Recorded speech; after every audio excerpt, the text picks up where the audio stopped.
A very good morning. It's just past 8 this 13th August morning and we're back again with Breakfast Show. I'm Anil Thomas. Over the next 1 hour, we'll take you through the major happenings across India and the globe from the field of politics, business and sports. Also a regular segment on health and good news India story. Our top focus over the day, government lining up growth initiatives for new union territories while Eid celebrations peaceful in Jammu and Kashmir. Also relief and rescue operations in full swing in the flood-affected areas of Kerala, Karnataka and Gujarat. Loads of action and live inputs from our team of correspondents. But first up this Tuesday morning, the headlines we are tracking at the top of this hour.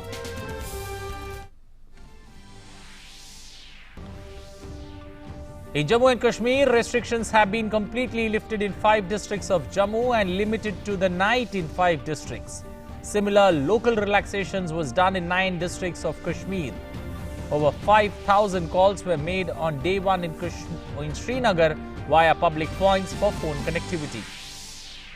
Jammu and Kashmir administration exposes fake Twitter handles from outside the state which spread fake news about law and order situation, says legal action will be initiated.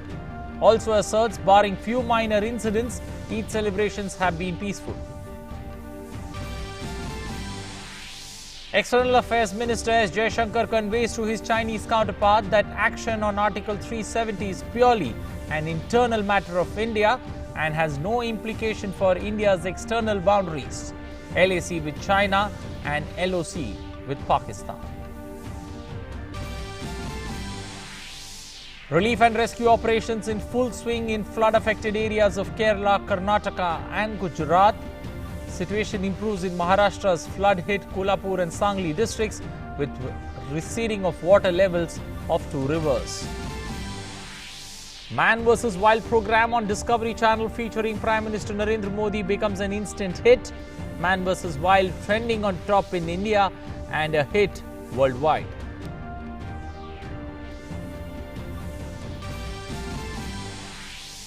In international news, operation resumes at a Hong Kong airport a day after protesters shut down the major travel hub.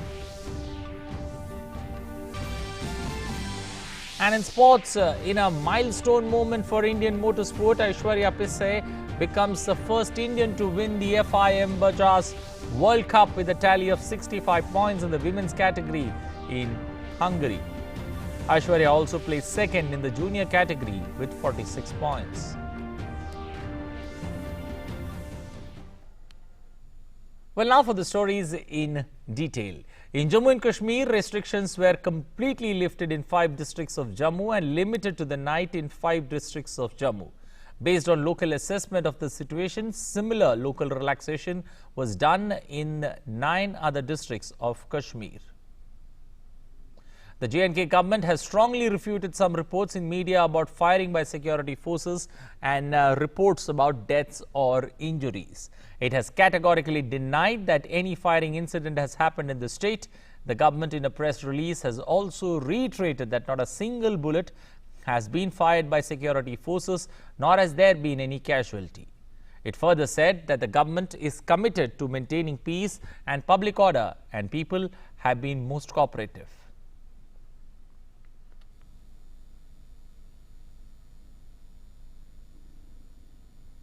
Restrictions on connectivity continue as a result of security requirements across Jammu and Kashmir. However, people are being helped to contact their relatives and children outside the state through widespread deployment of helplines at convenient locations. Over 5,000 calls were made in day 1 in Srinagar. Over 300 public points for phone connectivity are functional across the Kashmir division. The Srinagar-based CRPF helpline 14411 has been reactivated to help those who require help for their families or are in distress. It also said that help can be sought over its official Twitter handle @CRPF Madadgar.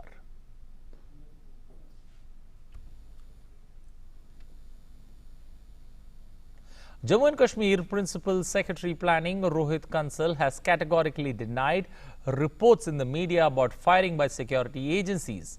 Addressing the media in Srinagar, Kansal said that the police carried out a detailed briefing on such reports. He reiterated that no firing incidents has taken place in Jammu and Kashmir and said that not a single bullet has been fired by the security agencies, nor has there been any casualty.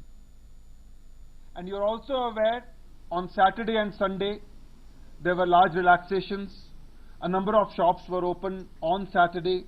On Sunday, the number of shops open increased to over 70%, facilitating people to do their Eid shopping. The district and divisional administration carried out a number of activities, including interacting with Maulavis, interacting with people, facilitating the sale of sacrificial animals, organizing mandis, and as a result, we have had an extremely peaceful and relaxed Eid today. Jammu and Kashmir police said that some Twitter handles have been identified which are being operated from outside the state and spreading rumors. Speaking at a press conference, Inspector General of Police Kashmir, SP Pani, said that action is being taken against those Twitter handles. We see some malicious campaign by on the social media platform being done, and that has been strongly refuted. And we also request citizens not to pay attention to any such kind of malicious campaign which is being done, which is being carried out by mischievous people. We have strongly denied this, and we have also taken up the matter with the service provider to take legal action as per the law. Well, for more inputs on the top story, joining us now is Dharmesh Bhatia, correspondent from Srinagar. Dharmesh, good morning. Dharmesh, what's the situation there on ground zero? Restrictions completely lifted in 5 districts in Jammu and limited to the night in 5 districts in Jammu. Based on the assessment there on ground zero, how do you feel the situation there in the 9 districts in Kashmir? Good morning, Anil. Here in the Jammu and Kashmir, the situation is absolutely normal. During Eid, peace and harmony was witnessed across the state. A large number of people came out for the Eid prayers, and they wished each other. So overall, the situation is quite calm and peaceful. Yesterday, Governor also greeted the people on the occasion of Eid, and he appealed the people that they should come forward for the development of the state. And at the same time, he said one very important thing, that the PM message for J&K is a turning point for Jammu and Kashmir. And again, he asked the youth to develop the new leadership. So this clearly indicates there's a big shift. And yesterday when we went outside and we had a discussion with many youth, they had several questions from us. Many of them asked that whether the IT industry will come in our state. They also questioned whether the film industry will have any kind of setup in the state. So the young generation has many questions, and they want to know how the development of the state is going to take place. Anil. Okay, also talking about, convenient telephone lines being set up, or convenient locations at which telephone lines are set up for people to touch base with each other. How easy, how accessible is it for the people? And do people, come out in large numbers to use these telephone booths that have been set up for them to connect with one another? Anil, the district authorities have made several booths where people can go and people can contact their own relatives. So district authorities and the state administration is trying its level best so people can contact to their near and dear ones. So here the district authorities, the state authorities, they are doing their best so the people have no problem in contacting their own people. Okay, also a word on, the spread of fake news that's coming there, a lot of Twitter handles under the scanner. What's been the scene there like, on ground zero, on, who are these, rumor mongers who are spreading this, this whole fake news industry? Anil, you know very well that there is a section which is not agreeing with the whole process. But I think their number is very short. By and large, people are more interested in development. People are more interested what the central government is planning to do for them. So I think these people have no locus standi in the whole society. I personally feel, when I discuss with the youth of the youth in the Srinagar, they are more inquisitive. They want to know what what the further development plan for them. So I think these few people are not going to affect the process what central government has planned for them. Okay, one quick word before I let you go. There were reports, but Jammu and Kashmir Principal Secretary clearly denying, or about reports in media about firing by security agencies. What's the sense that you get there? You are there. What's the sense that you get? People talking about aspirations, people talking about what could be in the future. But what are exactly the people looking for now in the next few days?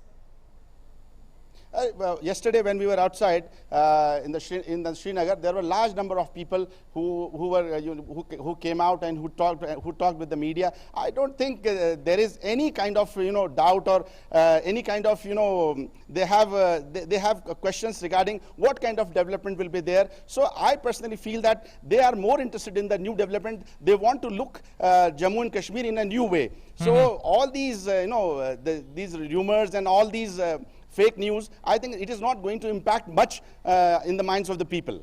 Okay, we'll leave it there. Thank you and appreciate your joining us, but you take good care of yourself. We'll come back to you for more updates as and when the next bulletins come up. Thank you once again. Well, moving ahead, National Security Advisor Ajit Doval interacted with Jammu and Kashmir Police and CRPF personnel in the state who are working for 16 to 17 hours a day. The NSA appreciated their commitment and spirit and lauded their hard work. He also complimented the excellent cooperation between J&K Police, CRPF, Army, BSF and all security agencies in maintaining peace and normalcy in the state.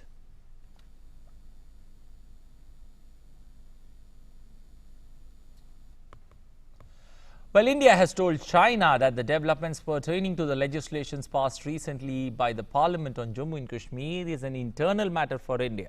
During a meeting with his Chinese counterpart Wang Yi in Beijing, S. Jaishankar said that India's decisions on J&K are the country's internal matter and the sole prerogative of the country. Asserting that the legislative measures were aimed at promoting better governance and socio-economic development, Jaishankar also said there was no implication for either the external boundaries of India or the line of actual control with China. Adding that India was not raising any additional territorial claims, the External Affairs Minister said that Chinese concerns in this regard were misplaced. He also conveyed that so far as the India-China boundary question was concerned, the two sides had agreed to be fair, reasonable and mutually acceptable settlement on the boundary question on the basis of the 2005 political parameters and guiding principles. The Chinese foreign minister also referred to rising tensions between India and Pakistan as a result of these changes. S. Jaishankar emphasized that these changes had no bearing on Pakistan as it was an internal matter. It did not impact the LOC.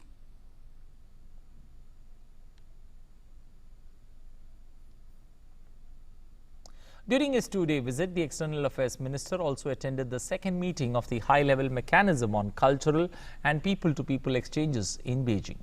During detailed discussions between Indian and Chinese foreign ministers, the two leaders discussed the full gamut of issues relating to the international situation, regional aspects and bilateral relations, including the visit of President Xi Jinping to India for the second informal summit later this year and celebrating the 70th anniversary of establishment of diplomatic relations next year.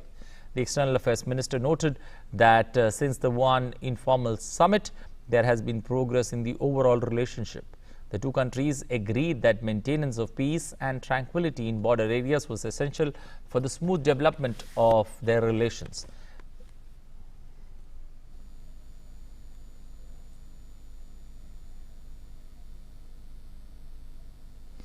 The economic relationship has seen some progress, but the increasing trade deficit was a matter of concern.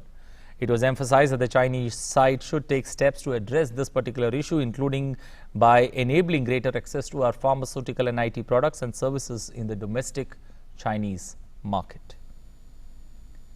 Well, with the rains relenting after battering the southern state over the past few days, rescue and relief work are on in full swing in flood-ravaged districts of Kerala and Karnataka. In Kerala, authorities are scouring a landslide hit Kavalpara and Puthumala in Malappuram and Wayanad districts. The worst hit to trace over 50 people missing since August 8th. Over 80 people have lost their lives in rain-related incidents across Kerala so far, while over 2.5 lakh people are taking shelter in various relief camps.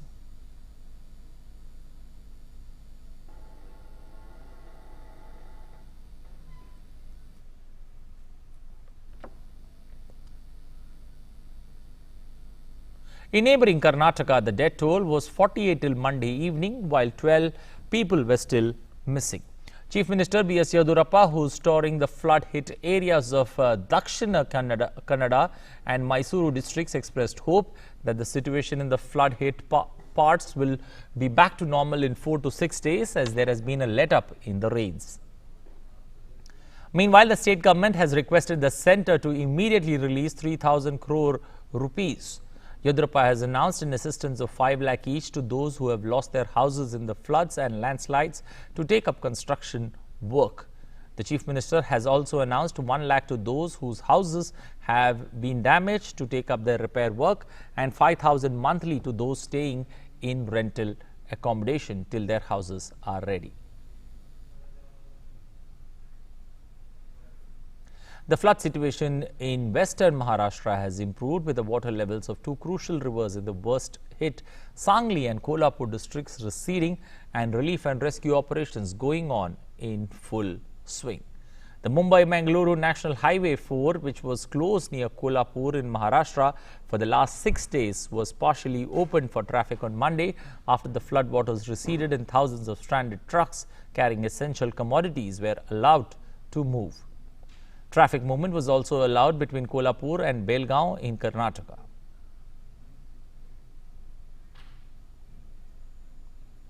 In the wake of the ongoing flood crisis, the Indian Air Force has launched a large-scale operation to help the flood-affected people in Kerala, Gujarat, Karnataka and Maharashtra. It has also established hub centers in affected states to create seamless air bridges for rescue teams and to provide people with relief materials.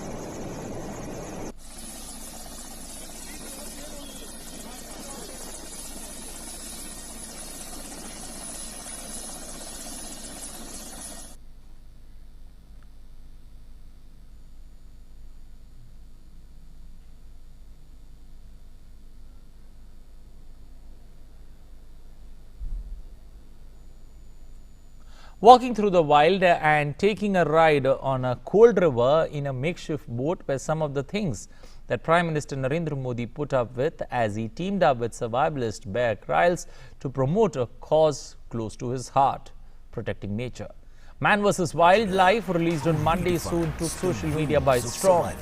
Man vs. Wild was trending on the social media hub in India on the top, while it was a hit worldwide. Prasar Bharati Chairman Aishwarya tweeted, "First of its kind by an Indian Prime Minister, great effort by PM Narendra Modi to send out the message for conservation." On an epic adventure of a lifetime. You are the most important man in India. My job is to keep you alive.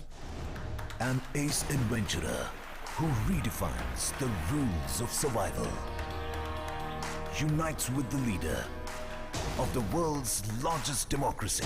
Welcome to India. Watch this dynamic duo. मैं आपके लिए इसको मेरे पास रखूंगा.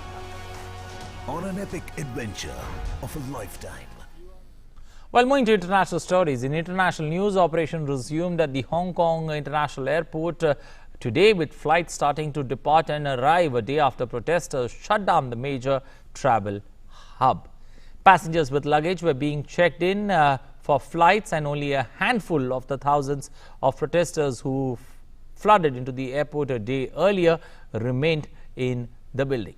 Authorities announced on Monday afternoon the cancellation of all remaining arriving and departing flights from the airport after more than 5,000 black-clad pro-democracy protesters staged a peaceful rally at the building. The posters by the protesters have been taken down. However, protesters said they plan to return to the airport later in the day to resume their demonstrations.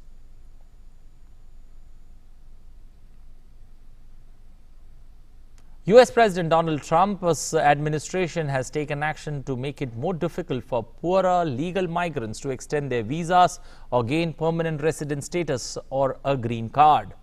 The long-anticipated rule takes effect from October 15th and would reject applications for temporary or permanent visas for failing to meet income standards or for receiving public assistance such as welfare, food stamps, public housing or Medicaid. According to the notice, such a change would ensure that immigrants are self-sufficient in and that they do not depend on public resources to meet their needs, but rather rely on their own capabilities as well as the resources of family members, sponsors or private organizations. The overall is part of President Donald Trump's efforts to curb both legal and illegal immigration, an issue he has made as a cornerstone of his presidency. Advocates for immigration have criticized the plan as an effort to cut legal immigration without going through Congress to change US law. Saudi Arabia and Abu Dhabi on Monday discussed the situation in Yemen at a meeting held in Mecca.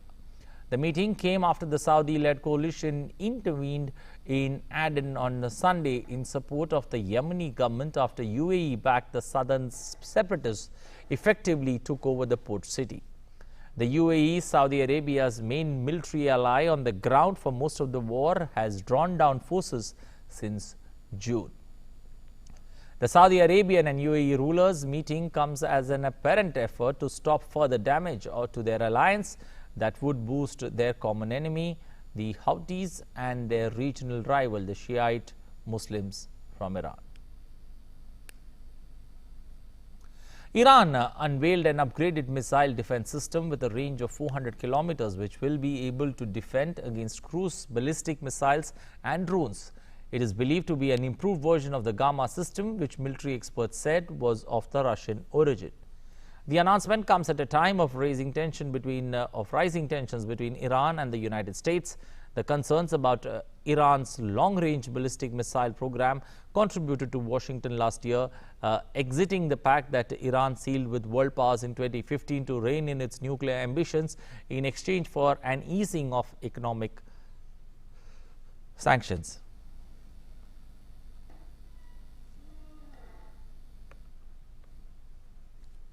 India has told China that the developments pertaining to legislations passed recently by the Parliament on Jammu and Kashmir is an internal matter for India.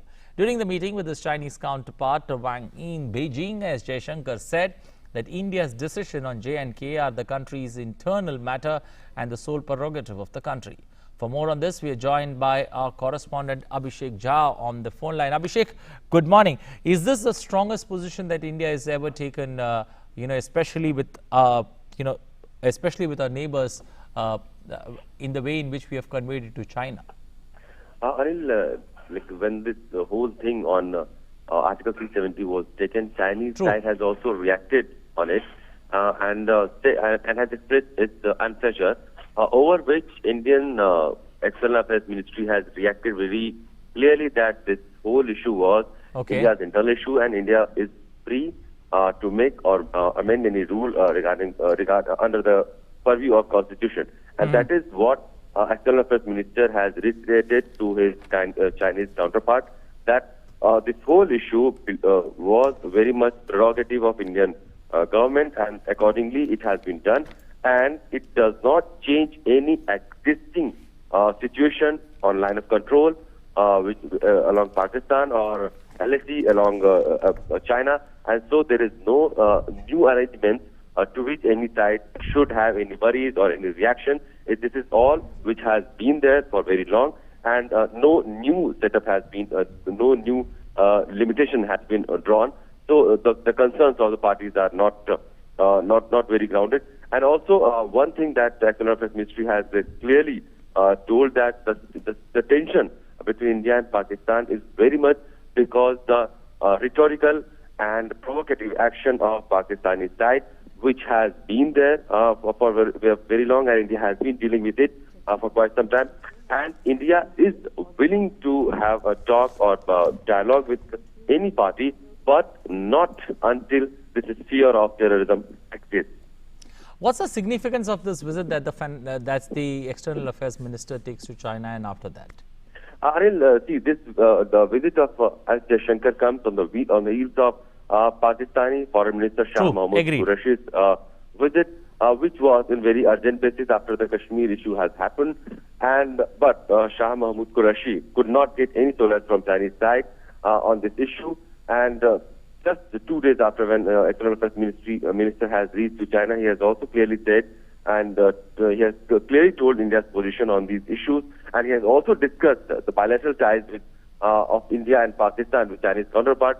We know that China has been perceived as an all-weather friend of Pakistan, and Pakistan was looking up to Chinese side with much of hope and expectation that it will take side of Pakistan. But sadly, Pakistan has been totally isolated on international forum, including Chinese side, and of course UAE also, which has been his close ally in economic terms or in religious terms, as Pakistan claims.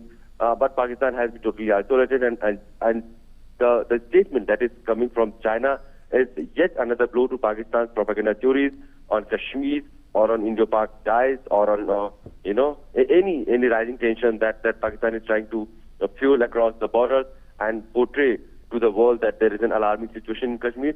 So all those propagandist theory of Pakistan comes with a huge stand when our External Affairs Minister meets Chinese counterpart, and both of them discusses the issues threadbare. And after that, this statement has come from China that India and Pakistan tension is because of the provocative action of Pakistan mostly, and India has never shied away from talking or discussing bilateral or outstanding issues between India and Pakistan, but it can happen only under the atmosphere where there is no terrorism. Okay, also, is there an assurance that the External Affairs Ministry has got, or the External Affairs Minister has got, considering the ballooning trade deficit that we are having with China? This issue has been there, Anil, when we talk about China and India ties. True. Gradually, we have seen in the past also that Chinese side has been very, considerate. That word has been used by Indian government side. That Chinese side has been considerate of India's concern on this trade deficit, and they're gradually opening up to India's product list. We have recently seen that India's basmati rice was given access to Chinese market, and gradually more agricultural products and commodities are getting access to Chinese market. We have also seen that pharmaceutical industry is getting access to Chinese market. There are certain issues of intellectual property rights. There are certain issues of Chinese products being dumped in Indian markets at a very cheaper price, which actually affects the Indian market and Indian manufacturers. And this is India's concern. Not only the trade deficit, but also the cost of the product that comes to Indian market, which implies that Indian manufacturers or the local manufacturers will have to shut their shop if it continues to go like that. And that is why India has to at times impose custom duties and anti-dumping duties on Chinese products. So these are the concerns of Indian government, which also needed to be put across to Chinese side, which has been there. We have seen that India and China has also held various discussions on trade and trade negotiations, and these issues of trade concerns keep coming on these discussion tables, and both the countries have been very maturely handling this issue, and this is what has happened here also when External Affairs Minister Jaishankar has met with his counterpart, Chinese counterpart Wang Yi. Okay, Abhishek, we'll leave it there. Thank you, and appreciate you joining us this morning on the phone line to give us updates on the External Affairs visit to China. Well, now it's time to welcome my colleague on board. Achal gets us the latest in the world of finance.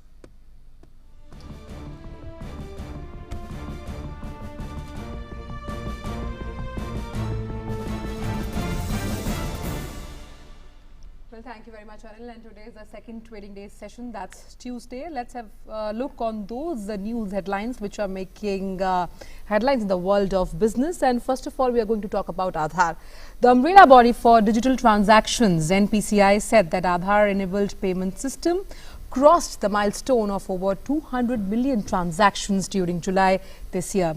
AEPS is a bank-led model which allows basic banking transactions at a point of sale. In July 2019, the transactions count of AEPS stood at 220 million. A total of 6 crore Indian citizens availed banking services through AEPS platform in the month of July. Now, this platform empowers a bank customer to use Aadhaar as identity to access respective Aadhaar-enabled bank accounts and perform basic banking transactions like cash withdrawal, intra-bank or intra-bank fund transfer and balance inquiry. And good news from Air India. Air India will soon become the first Indian airline to fly over the North Pole while connecting New Delhi and North America. The inaugural flight over the polar region will take flight on the nation's Independence Day, August 15, 2019, and will fly from New Delhi to San Francisco. According to the airline, passengers will benefit from the reduced flight times, the airline by conserving fuel and reducing the travel time, improving aircraft utility, and it will be reducing the carbon emission as well. This will be one big achievement for the civil aviation in India, as none of the Indian airlines has ever done this. Currently, the route that New Delhi to San Francisco flight takes goes over Bangladesh, Myanmar, China, Japan before crossing the Pacific Ocean to enter the United States of America. Now, news from the company Reliance. Reliance Industry Limited, like RIL, Chairman and Managing Director Mukesh Ambani unveiled his plans for much-awaited Reliance New Commerce during the annual general meeting, integrating merchants, consumers and producers through a new digital platform. The main purpose of New Commerce is completely transform the unorganized retail market, which accounts for 90% of India's retail industry. Merchant point of sale, POS, is a solution to integral Reliance plan to create an ecosystem around small merchants. This user-friendly digital platform is designed for inventory management, customer relationship management, financial services and other services.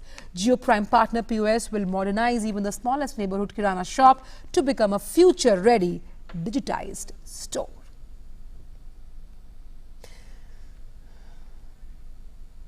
And that's all we have in this edition of Finance World. Back for more other news updates to Anil. Thank you, Achal, for getting us the latest in the world of business. Well, after business, it's time now to take a look at sports and what's making headlines in sports. Aishwarya became the first Indian to claim a world title in motorsports, annexing the FIM World Cup in the women's category in Hungary.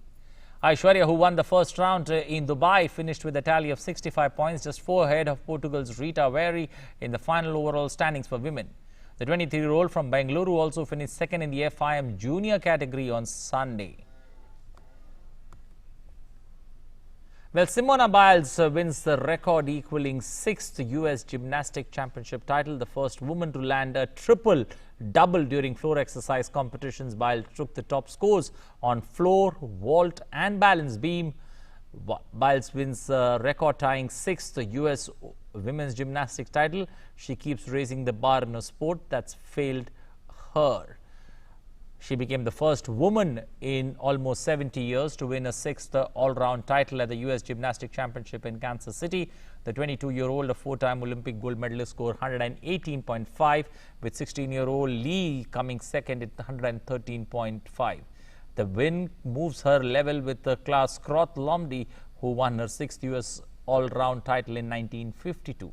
Biles became the first woman to attempt and land a triple twisting double back maneuver during a floor routine.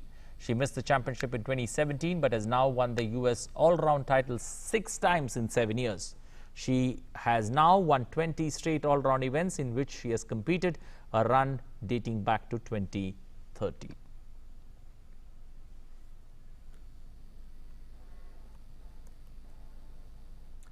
Well, Real Madrid veteran Marcelo was the only player on either side to miss as Roma won Sunday's evening's Mabel Green Cup on penalties following a 2-2 draw. Gareth Bale came on as a second-half substitute and scored in a penalty shootout as Real Madrid lost to Roma in a pre-season friendly in Rome. But Bale returned to the squad after missing numerous friendlies following the collapse of a move to China. The game was drawn 2-2 in normal time as equalizers from Roma's Diego Perotti and Edin Dzeko cancelled out goals from Marcelo and Casemiro. Marcelo's miss gave Roma a 5-4 win in the shootout in Stadio Olimpiaco. Zidane now needs to focus on a 2019-2020 campaign after a disappointing pre-season.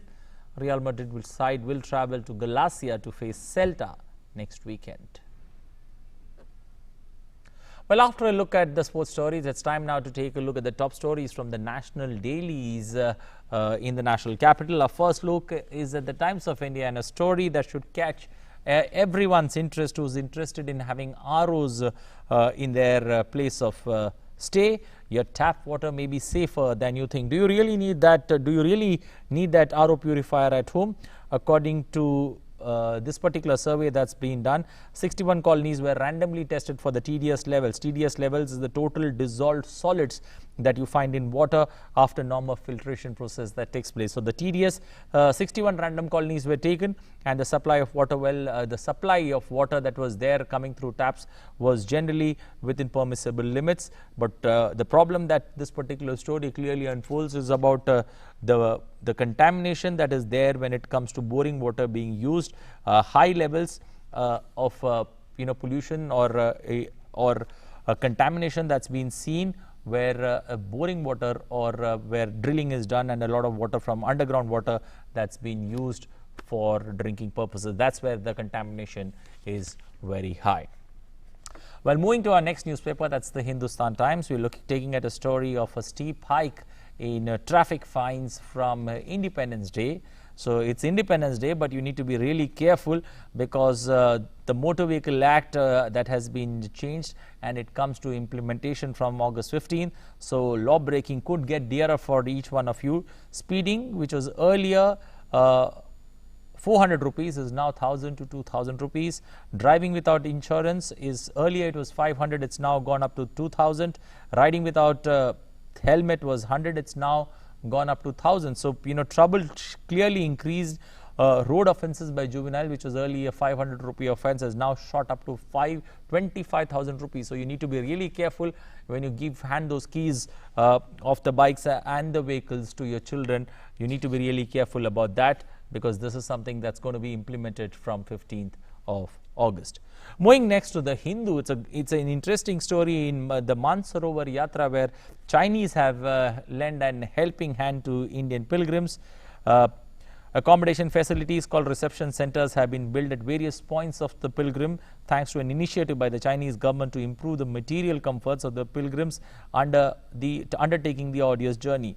The reception center with 150 beds have rooms with charging points, common kitchen, washrooms, provide food for the yatris. So initiative that has been taken from the Chinese end, helping the people who are there or who are moving for the Mansarovar Yatra.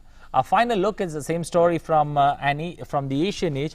This is about Air India's US flight that's going to fly over the North Pole on August 15, taking a new flight path that will save time as well as fuel. Air India is starting a new flight to San Francisco from the national capital over the polar region. This particular flight, with the new route, the flight duration will be reduced to around an hour and a half. So 90 minutes of reduction in travel time, and fuel savings will be in the range of 2,000 to 7,000 kilograms per flight.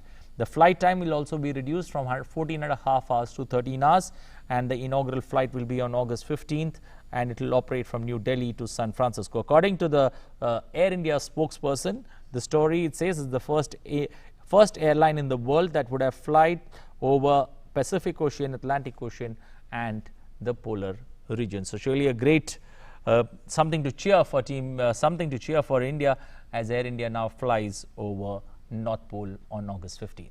Well, after a look at the national dailies, it's time now to take a jog down memory lane and look at all the important events that took place in history on this day, that's August 13th.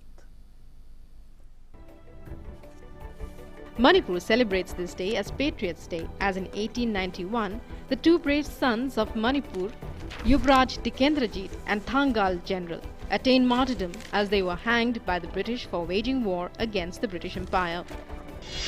On this day in 1936, Bhikaji Rustam Kama, a prominent figure in the Indian independence movement, passed away.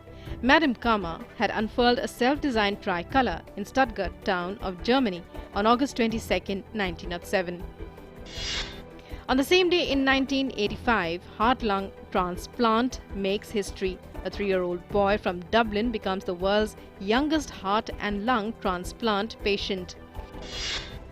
In 2008, on the same day, American Michael Phelps swam into history as the most successful Olympic athlete ever with his 11th career gold medal by winning in the men's 200 meters freestyle relay. Well, after a jog down memory lane, time to come back to the present and take a look at the events listed for the day.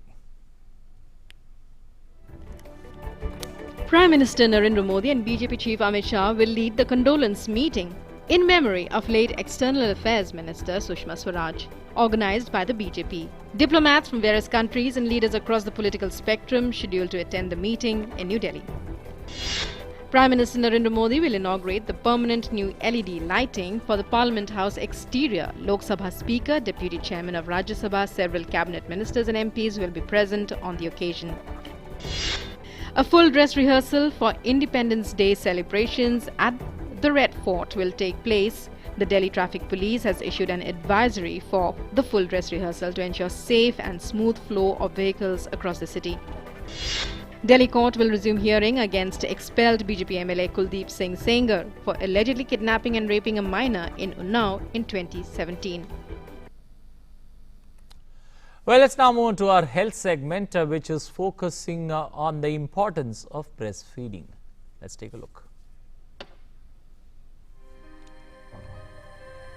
Mother's milk is a complete nutrition for infants. Mother's milk is the ideal food for the healthy growth and development of infants. Breastfeeding is very important both for mother and child. For mother, if we talk, it reduces the postpartum hemorrhage, like bleeding is less and anemia is less. Similarly, the diseases like breast cancer and ovarian cancers are also less in these mothers who breastfeed their child. Similarly, if we talk about the children, they have more IQ, they are prevented by diarrhea and pneumonia if they are breastfed, and they also don't have much of the diabetes and hypertension in the later life. Globally, only 40% of infants under 6 months of age are exclusively breastfed. The recommendations are that the breastfeeding should be started within 1 hour of the birth. It should be continued for 6 months and exclusively without any water. Similarly, it should be continued for 2 years or more, and at 6 months we have to start semi-solids complementary feeding for this child. If the mother is sick or the child is sick, we should continue breastfeeding as it prevents them for getting that disease and it gives them the benefit of breastfeeding. Breastfeeding is one of the most effective ways to ensure child's health and survival. So protect, promote and support breastfeeding. Kiran Bhardwaj, DD News. Well, moving ahead to our good news India story. In a world where everything is almost always commercial and commodified, a group of volunteers have been running a restaurant that has a unique outlook towards the service it provides. Customers are treated as guests and serving food is not business but an act of humanity. Meals are free and guests pay only if they want to.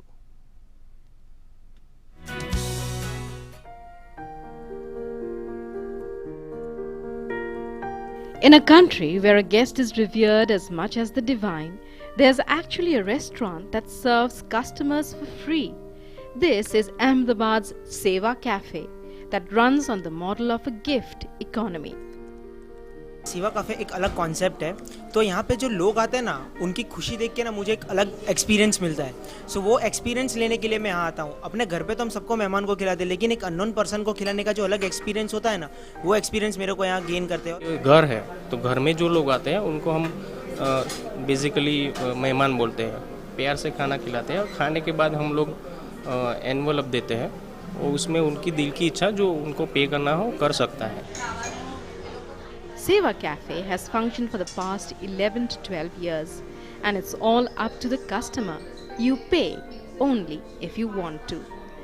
जब यहाँ आए, while we come here, we are so happy. I like everything.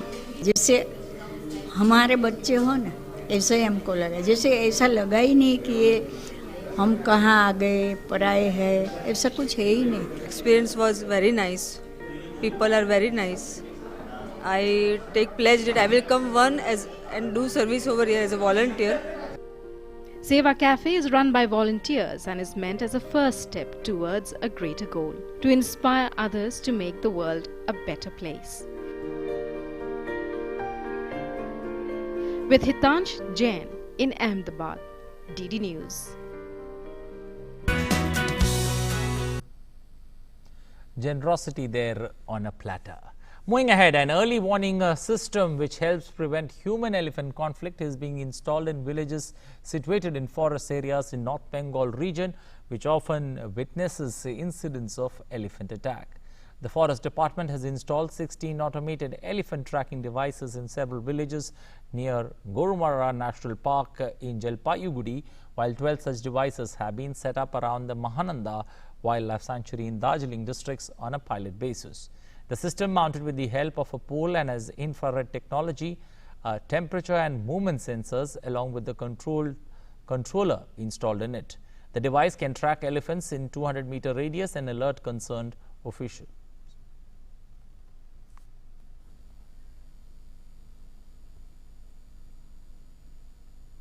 Well, time now to take a look at the weather in your city.